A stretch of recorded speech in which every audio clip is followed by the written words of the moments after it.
Are you spinning out a lot in iRacing in the rain? If you're confused about how to drive in iRacing, we've gone under the hood and we're going to show you how you can actually drive, many seconds faster around lap if you use these techniques. This is all based on real world driving, our experience in real world driving, and also we've been doing a lot of iRacing in the rain. So we've represented it here. I'm here with Sam, who's a professional karter, also been doing a lot of iRacing this week in the rain. And this is really we've chosen a representation of Lake Coombe at Spa as a really difficult corner where we've seen just so much carnage happen here, almost every aspect of the chicane. People disappearing into barrier. Yeah, like every single barrier. People end up here. Yeah. People end up here. And if you're watching and you've done that or you're struggling as well, then hopefully you're going to find it super helpful. So let's start off, Sam, and just explain what the representation is. Okay, so we've got your chicane. The black line is your standard racing rubbered in line. And we've put some blue lines here. That's to represent the water. So the tracks will tend to have water puddling on the inside of the corners. So that's what these lines here. And maybe there's a little stream going across the track over here. Something iRacing is really good at, I think, I'm surprised a lot of people including me, is the graphics. Like, you really can see on a lot of the graphical settings where the standing water is. It glistens quite nicely. And it really stands out. You can't really say, oh, it caught me by surprise because it's there. The rubbered line, I think, is a little bit different. It's sometimes a little bit hard to understand that the rubbered line is very slippery. Yeah. So, but that's what we've represented here. You tend to find with the rubber line, especially on iRacing as well, it works really well. It's shiny, it's very reflective, so you'll get a lot of glare coming off it, and that is your rubbery line. Yeah. So let's start off then. Let's show what most people are doing, which is basically using the dry line in the wet. Yeah, so if you're using the dry line, first of all, you're not braking efficiently because you're braking on the rubber, which 90% of the time, if you're braking the rubber, you're not going to slow down, and you've disappeared off over here. So your first accident. So I say what most people are doing, they're coming in and braking, thinking, I'll brake a little bit earlier than because it's wet. So they brake earlier. They end up here. They're locked up, or they're, it wouldn't be acclimated, but sort of locked up on that sensation in iRacing. The car's very light. Yeah. You feel like you're trying to fight the wheel just to stay central. You're not using really any actual braking power, and you end up here. And you might have a slight regrip here, which we'll talk about. But by this stage, you're just carrying too much speed, and you end up in the grass, and hopefully you can get it turned. But this all stems from basically starting your braking. Yeah, so if you're in the wet with real life racing, with iRacing, their Tempest being so good, it really does like relay over to the sim. You want to brake off the racing line where there's no rubber, so therefore you've got a lot more grip. Then you want to move over slowly, and then you want to try and pick up the wet. So you've done all your braking back here. Yeah. You've got your braking as efficient as you can because you're not sliding. So obviously you brake earlier than you would in the dry. And then you want to try and search for the grip. So the grip will be off the rubber. So this bit here, where you can see the black line, that will be super slick. There will be no grip. There'll be like driving on ice. You'll hear it all the time. People saying it's like driving on ice. Basically, the water sits on top of it and you aquaplane, stuff like that. If you go slightly off the racing line, then the surface is more porous, so it gives your tyre somewhere to grip into. Yeah. And that'll be what you'll generate your gripping. Yeah, I think there was a secret, like genuinely secret, crazy advantage tip in there, which is a lot of people I think will quickly learn. I'm not going to brake there because I end up going too deep, so I'll start braking here. But I think what a lot of people won't do is that move across the inside. So you come in here where you're very narrow, so you're making the corner tight. Yeah. There's often some standing water here, and you end up getting yourself in the same difficulty. I think that could be frustrating for a lot of people, but it's just that move across. Yeah, it's the move across because motorsport's a lot about angles. You just want to keep the angles as open as you can do. Yeah.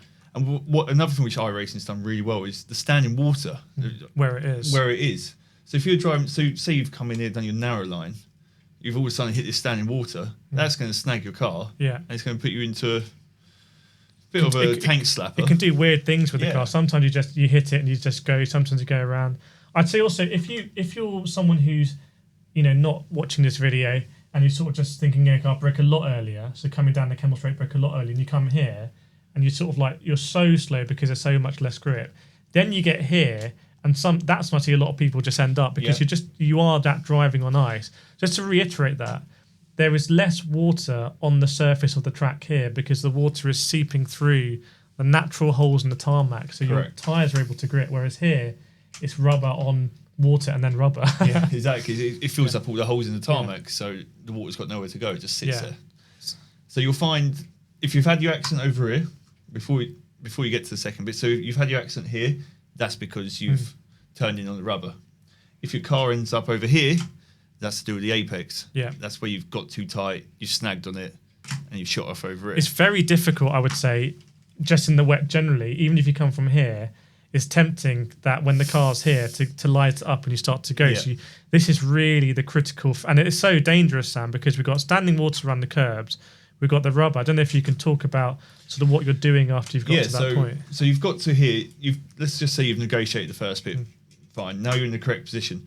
Now you've got to cross the rubber again. You've got to bear in mind you've got the puddles on the inside of both these corners. So you're looking at the incredibly good graphics on iRacing and trying to spot where the puddles are. Yeah. First of all, you want to miss the puddles. Secondly, you want to spend as little amount of time as you can on the rubber. So then you would straight line over here to spend as little amount of time as possible on the rubber. Yeah. And then it's back to the turn before. Try and get off the rubber line, try and find a grip, and go. And then you would tend to, unless you're fully out of wheel spin territory here, you would then tend to go back over here. Well, I mean, I would say something controversial, which is that if it's a pick your poison here, I would actually, at a lower speed, rather go over puddles than go on the rubber in certain cars. Yes. So if you're in something like a hypercar, for example, with a lot of power, I'd rather just go through that puddle. And that leads me to something else, actually, that's maybe not, we have to think about a different type of corner here, but I don't know if you do the same thing in karting, obviously much more experienced fast karting than me, but sometimes if you know there's going to be sort of a grippy surface after the wet, you just go through knowing you have no steering ability here, but then you're going to re-grip here rather than trying to avoid it. Yeah, I mean, it's one way to look at it. It's also, in my opinion, wouldn't be the right way to do it. Okay. In my personal opinion, everyone's different. Yeah, for me, the time which you spend going in here, if you risk it by going in the water, you're literally risking it. That could snag you up, and you could throw yourself off. Yeah. Whereas if you're avoiding the puddle, you know you're on a constant. You know you're not going to be caught out by a really deep puddle which is going to throw you off. Should we talk a little bit about evolution as well with the Tempest system, because it's changing all the time. So as the puddles sort of recede or get heavier, you might have more space to try a slightly different line, because you can see, and this is something that we definitely do in karting. Yeah. Often because, like, for me, I don't want to get super wet.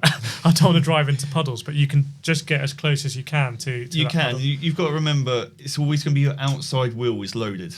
Yeah. So essentially, if this is starting to dry, let's just say this blue's starting to dry off now, it's your outside wheels which do all the generate all the grip, because your car is going to be tilting. Yeah. So you could start sneaking a bit of your inside wheels onto water because it's not gripping up. You want the grip on the outside. Because you want the grip on the outside. But that's only when the puddles are getting shallower, it's getting the range dying down. Yeah. And then same over here, you can come out wide. It also essentially is the same with the rubber, because it's just your outside wheel you need to keep off the rubber. And I think that's the critical thing here, that people may be having a crash sort of over here where you come back. So you've managed to navigate all of this. You end up here, you're loading up on the outside, and then just when you've almost exited the corner, you think you've won. Yeah, you get on, because this is the combination of wet rubber, which is exactly what you don't want on the normal exit.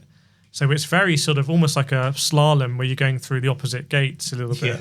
Yeah. But hopefully a super helpful representation for you.